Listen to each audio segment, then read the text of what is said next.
सभी छात्र छात्राओं को वेद तिवारी का नमस्कार। विद्यार्थियों, इसी तरह की मोटिवेशनल और UP PCS, other state PCS, RO ARO, UP police आदि परीक्षाओं के लिए हैंड राइटिंग नोट्स की वीडियो प्राप्त करने के लिए मेरे चैनल को सब्सक्राइब करना ना भूलें। इस चैनल के माध्यम से आप सभी विषयों के नोट्स की वीडियो प्राप्त कर सकते हैं बिल्कुल फ्री में, और पीडीएफ प्राप्त करने के लिए मेरे टेलीग्राम चैनल को ज्वाइन कर लीजिए। वीडियो में नीचे लिंक दी गई है। जय हिंद, जय भारत, वंदे मातरम, सत्यमेव जयते। मनी, अब मुद्रा यानी मनी के बारे में अध्ययन करते हैं। मुद्रा लैटिन शब्द मोनेटा से मिलकर बना है, जिसका अर्थ है मूल्यवान पदार्थ। कोलबार्न के अनुसार मुद्रा भुगतान का माध्यम है। क्राउथर के अनुसार मुद्रा वह है जो मुद्रा का कार्य करे। आधारिक तौर पर 29 सितंबर 2009 द्वारा 25 पैसा बंद कर दिया गया। यह एक्स्ट्रा फैक्ट लिखा गया था। मुद्रा का कार्य, मुद्रा का कार्य मुख्यतः दो प्रकार का होता है। पहला अनिवार्य कार्य, दूसरा ऐच्छिक कार्य। अनिवार्य कार्य के प्रकार, पहला विनिमय का माध्यम, दूसरा मूल्य का मापक। ऐच्छिक कार्य, पहला क्रय शक्ति का माध्यम, दूसरा विनिमय शक्ति का स्थानांतरण, तीसरा स्थगित भुगतान का माध्यम। मुद्रा के तत्व, पहला सामान्य स्वीकृति, दूसरा सर्वग्राही, तीसरा सरकारी जमानत। मुद्रा और चलन में अंतर, मनी एंड करेंसी। विद्यार्थियों, ऐसी ही वीडियो पाने के लिए चैनल को सब्सक्राइब करना ना भूलें। नेक्स्ट यानी अगला पार्ट अगले वीडियो में। धन्यवाद। जय हिंद, जय भारत, वंदे मातरम, सत्यमेव जयते।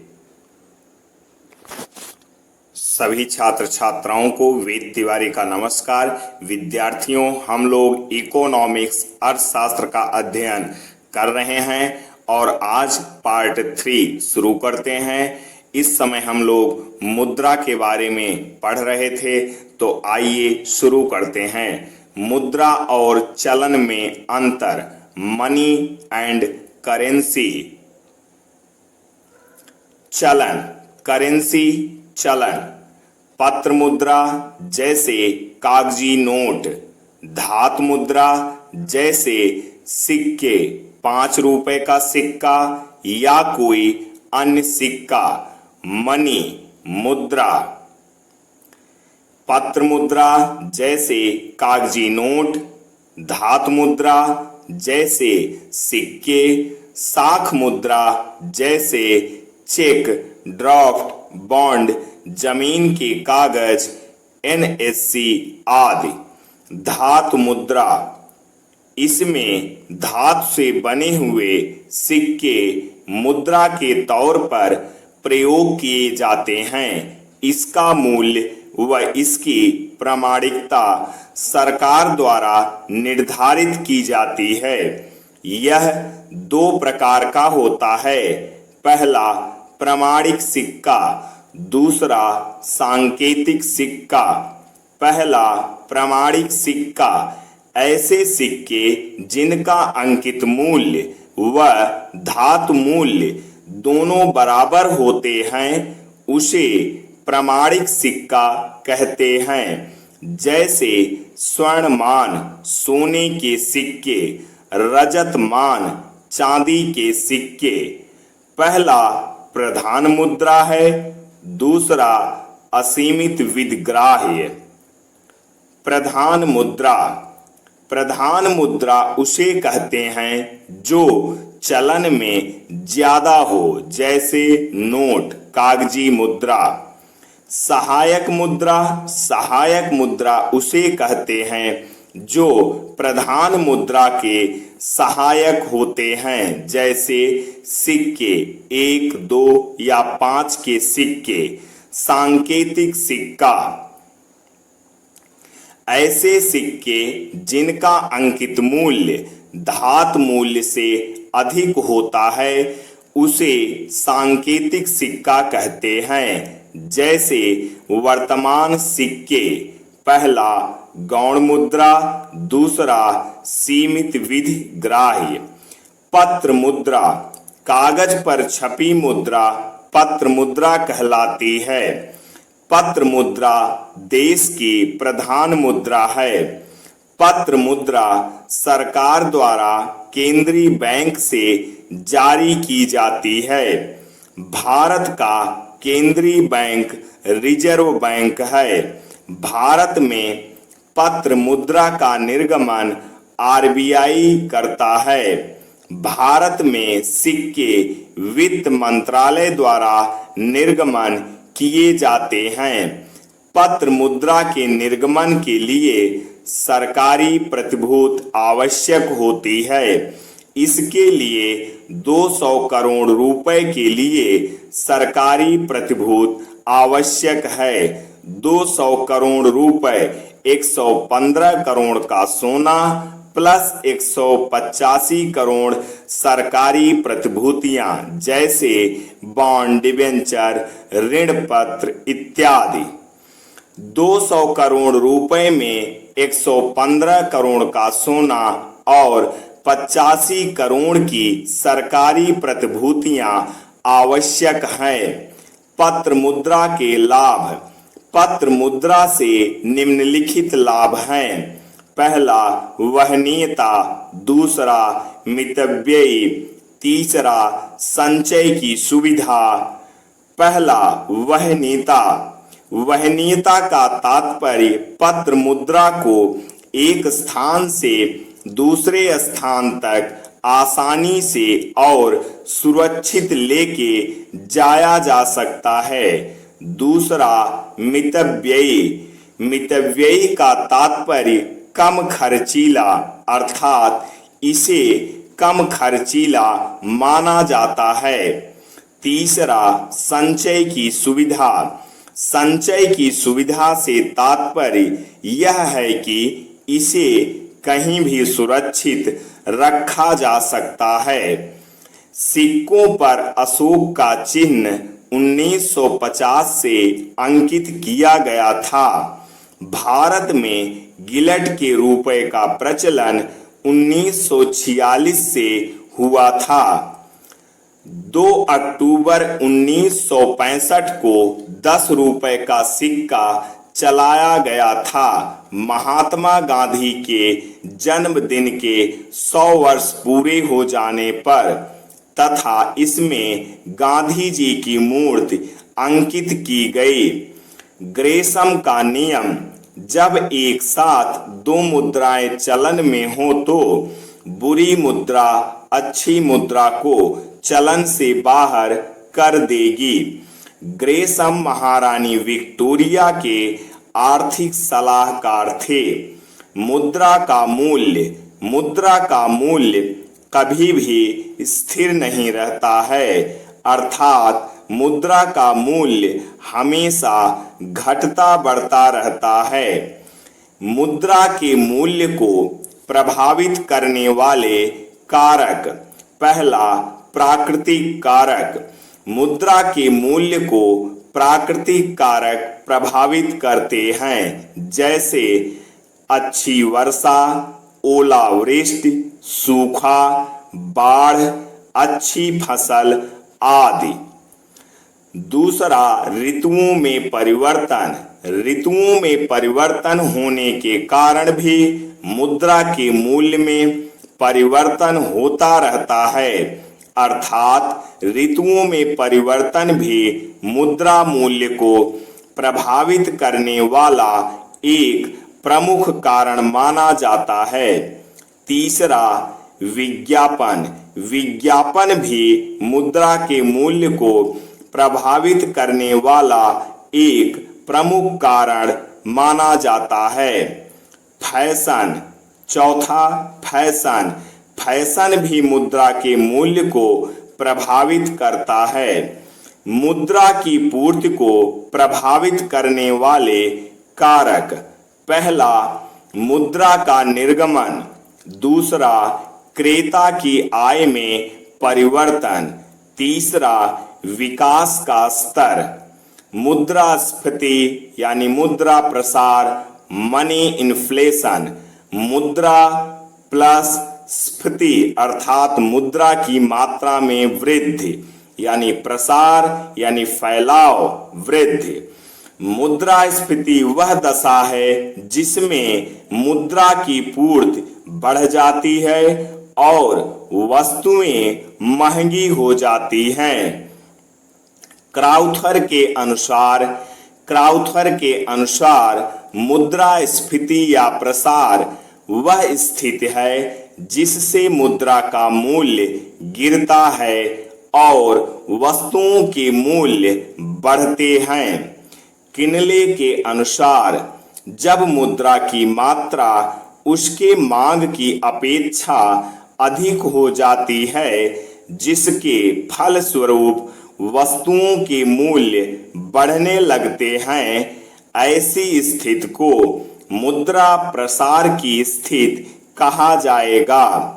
मुद्रास्फीति के लक्षण। मुद्रा की एक इकाई के बदले में पहले की अपेक्षा कम वस्तुएं प्राप्त होती हैं। लोगों की मौद्रिक आय बढ़ जाती है। वस्तुओं का उत्पादन मांग की अपेक्षा कम होता है। मुद्रा की मात्रा बढ़ जाती है। सार्वजनिक व्यय। मुद्रा प्रसार की अवस्थाएं। पहला, रेंगता हुआ प्रसार। दूसरा, चलता हुआ प्रसार। तीसरा, दौड़ता हुआ प्रसार। चौथा, सरपट दौड़ता हुआ प्रसार। पहला, रेंगता हुआ प्रसार। जब मुद्रास्फीति की दर 3% वार्षिक होती है तो उसे रेंगता हुआ प्रसार कहा जाता है। दूसरा, चलता हुआ प्रसार। जब मुद्रास्फीति की दर 5% वार्षिक होती है तो उसे रेंगता हुआ प्रसार कहा जाता है। तीसरा, दौड़ता हुआ प्रसार। जब मुद्रा प्रसार की दर 10% वार्षिक होती है तो उसे दौड़ता हुआ प्रसार कहते हैं। चौथा, सरपट दौड़ता हुआ प्रसार। सरपट दौड़ता हुआ प्रसार में वार्षिक दर का अनुमान नहीं लगाया जा सकता है। इसका वार्षिक दर तेजी से घटता बढ़ता रहता है। मुद्रा प्रसार के कारण। मुद्रा प्रसार के 2 महत्वपूर्ण कारण हैं। पहला, सरकारी नीति से जुड़े कारण। दूसरा, उत्पादन से जुड़े कारण। पहला, सरकारी नीति से जुड़े कारण।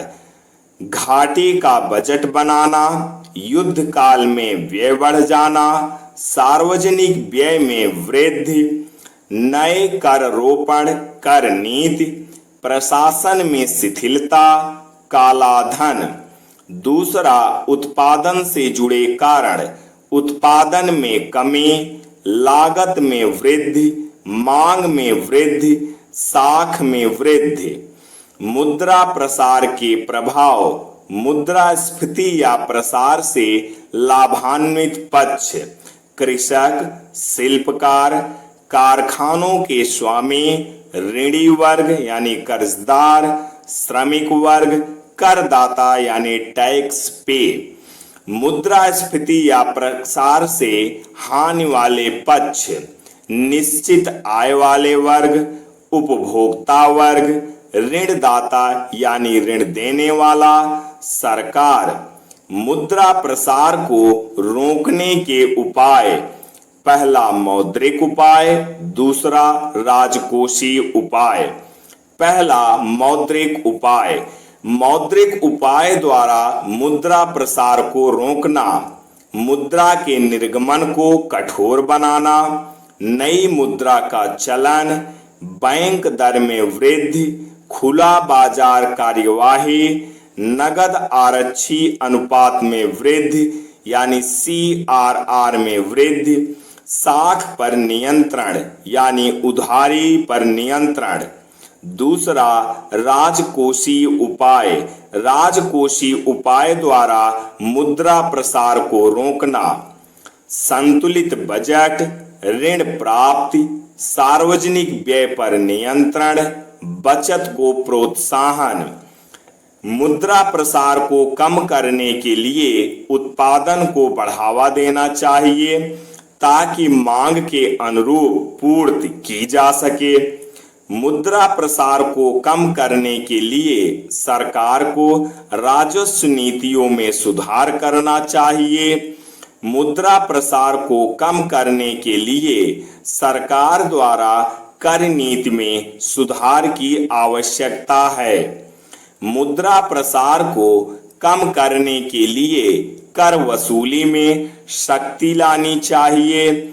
मुद्रा प्रसार को नियंत्रित करने के लिए सब्सिडी को हर संभव समाप्त कर देना चाहिए।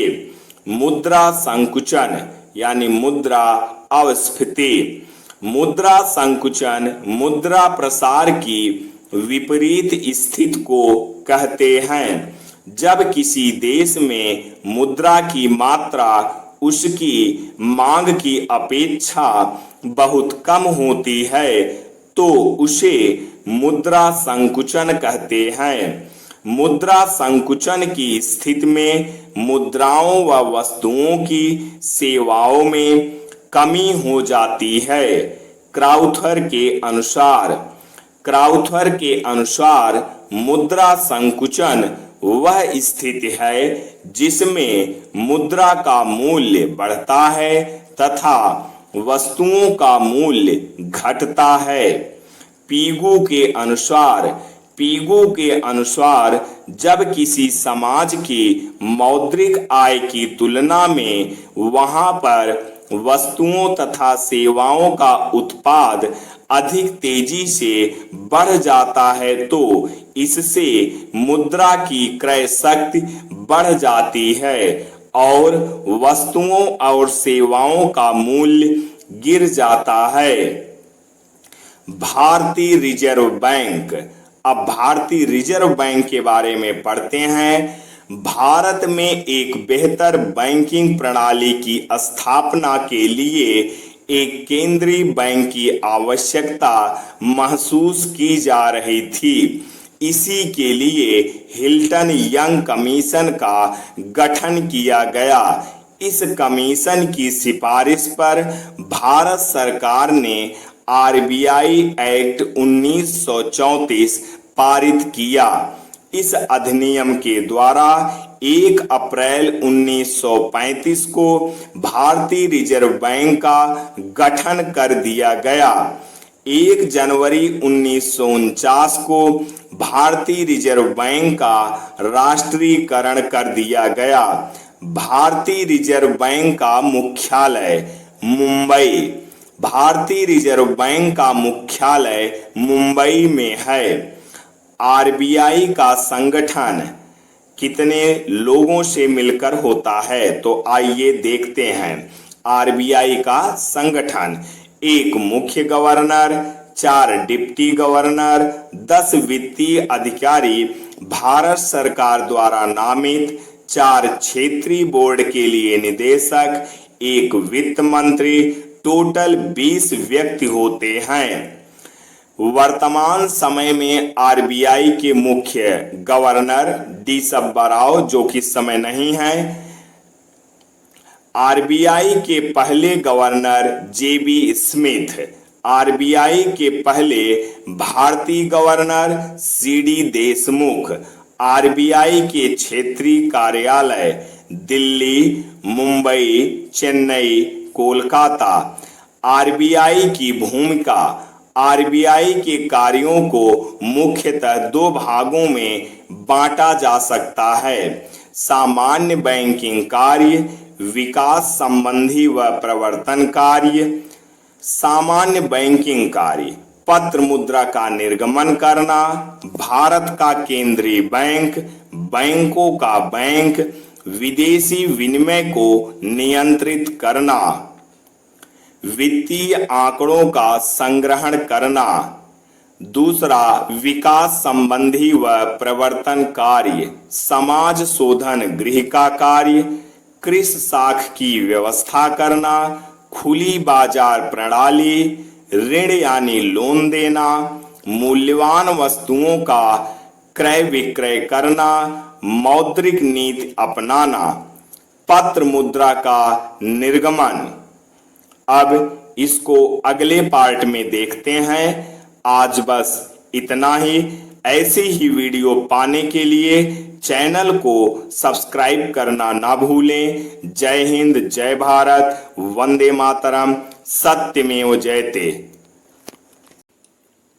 सभी छात्र छात्राओं को वेद तिवारी का नमस्कार। विद्यार्थियों, इस समय हम लोग इकोनॉमिक्स का अध्ययन कर रहे हैं और उसमें पत्र मुद्रा का निर्गमन पढ़ने जा रहे हैं। इसके पहले 3 पार्ट हम लोग पढ़ चुके हैं। चौथा पार्ट शुरू करते हैं। पत्र मुद्रा का निर्गमन। भारत में पत्र मुद्रा के निर्गमन के लिए सिर्फ भारतीय रिजर्व बैंक जिम्मेदार है। भारतीय रिजर्व बैंक 2 रुपए से लेकर ऊपर के समस्त नोट जारी करता है। 1 रुपए का नोट भारत सरकार का वित्त मंत्रालय द्वारा जारी किया जाता है, जिस पर वित्त मंत्रालय के वित्त सचिव के हस्ताक्षर होते हैं। भारत में अक्टूबर 1956 से पत्र मुद्रा के निर्गमन के लिए न्यूनतम कोष प्रणाली लागू की गई है, जिसके अनुसार 200 करोड़ रुपए की न्यूनतम राशि आरबीआई के पास सरकार को रखनी पड़ती है, जिसमें 115 करोड़ रुपए का सोना और 85 करोड़ की सरकारी प्रतिभूतियां होना आवश्यक है। साख पर नियंत्रण। आरबीआई निम्नलिखित तरीके से साख पर नियंत्रण स्थापित करती है। बैंक दर, CRR, कैश रिजर्व रेशियो, नकद आरक्षित अनुपात, SLR, स्टैच्यूअरी लिक्विडिटी रेशियो, सांविधिक तरलता अनुपात, repo rate, reverse repo. Bank दर। बैंक दर वह दर होती है जिस पर रिजर्व बैंक विनिमय बिलों या अन्य व्यापारिक पत्रों को खरीदता है या पुनर्कटौती करता है। जब आरबीआई मुद्रास्फीति को कम करना चाहता है तो वह बैंक दर बढ़ा देता है, जिससे मुद्रा आपूर्ति कम हो जाती है। CRR, कैश रिजर्व रेशियो, नकद आरक्षित अनुपात। आरबीआई एक्ट 1934 के अनुसार हर बैंक को अपनी जमा राशि का कम से कम 3% और अधिक से अधिक 15% आरबीआई के पास नगद रूप में रखना अनिवार्य है। वर्तमान में CRR का दर 4.25% है। विद्यार्थियों, करंट का क्वेश्चन करंट के हिसाब से आपको पढ़ना पड़ेगा, उसे मैं इसमें नहीं बता रहा हूं, क्योंकि जब जो एग्जाम आपको देना होगा उस हिसाब से प्रेजेंट टाइम के हिसाब से आपको पढ़ना पड़ेगा। SLR, स्टैच्यूअरी लिक्विडिटी रेशियो, सांविधिक तरलता अनुपात। बैंक रेगुलेटरी एक्ट 1949 के अनुसार हर बैंक को एक निश्चित अनुपात में सोना एवं सरकारी प्रतिभूतियों के आधार पर आरबीआई इन बैंकों को ऋण उपलब्ध कराती है। वर्तमान में SLR 23% है, जो कि आपको करंट के हिसाब से पढ़ना पड़ेगा। रेपो रेट, रेपो दर वह दर है जिस पर RBI अन्य बैंकों को कम समय के लिए उधार देती है। रिवर्स रेपो, रिवर्स रेपो दर वह दर है जिस दर पर RBI अन्य बैंकों से स्वयं उधार लेती है। मुद्रा का अवमूल्यन, मुद्रा के अवमूल्यन का अर्थ साधारणतः देश की मुद्रा के बाह्य मूल्य को कम करने से लगाया जाता है। प्रोफेसर इविट के अनुसार जब किन्हीं कारणों से दूसरे देश की मुद्रा की तुलना में एक देश की मुद्रा की विनिमय दर घटाकर उसके विनिमय मूल्य को सस्ता कर दिया जाता है, तो इस प्रक्रिया को मुद्रा का अवमूल्यन कहा जाता है। मुद्रा अवमूल्यन के उद्देश्य भुगतान असंतुलन में सुधार करना, आयात को हतोत्साहित करना, निर्यात को प्रोत्साहन देना, अन्य देशों से व्यापारिक स्थिति बनाए रखना। भारतीय रुपये का अवमूल्यन, जुलाई 1991 में भारत सरकार ने रुपये का 3 बार अवमूल्यन किया था, जिससे रुपये की कीमत 20% कम हो गई थी। मुद्रा का अवमूल्यन डॉलर व सेंट की तुलना में किया गया था। साख, साख शब्द आंग्ल भाषा के क्रेडिट शब्द से लिया गया है, जो लैटिन भाषा के क्रेडो से मिलकर बना है, जिसका अर्थ होता है आई बिलीव, अर्थात मैं विश्वास करता हूँ। वालरस के अनुसार पूंजी के उधार देने की क्रिया साख कहलाती है। साख के आधार विश्वास, साख की राशि, समय, व्यक्ति का चरित्र, ऋणी की संपत्ति, भुगतान करने की क्षमता। साख पर साख पत्र, लेटर ऑफ क्रेडिट, साख पत्रों का आशय ऐसे साक्ष्य एवं प्रमाण पत्रों से है जिसके आधार पर साख अथवा ऋण का आदान प्रदान किया जाता है, जैसे चेक, विनिमय पत्र, हुंडी, बैंक ड्राफ्ट, यात्री चेक, प्रतिज्ञा पत्र। चेक, चेक लेखक के हस्ताक्षर युक्त शर्त रहित एक लिखित आज्ञा पत्र है, जिससे किसी बैंक विशेष को यह आज्ञा दी जाती है कि उसमें लिखित व्यक्ति को या आदेशानुसार किसी व्यक्ति को एक निश्चित धनराशि का भुगतान कर दे। चेक एक विनिमय पत्र है। चेक के प्रकार वाहक चेक, आदेश युक्त चेक, रेखांकित चेक, खुला चेक। विनिमय पत्र बिल ऑफ एक्सचेंज, विनिमय पत्र एक शर्त रहित लिखित पत्र है जिस पर लिखने वाले के हस्ताक्षर होते हैं और जिसमें लिखने वाला किसी व्यक्ति या संस्था को आज्ञा देता है कि वह एक निश्चित धनराशि या तो स्वयं या उसकी आज्ञा अनुसार अन्य व्यक्ति को या उस पत्र के वाहक को मांगने पर दे दे। सरकारी हुंडी, कोषागार पत्र को सरकारी हुंडी भी कहते हैं।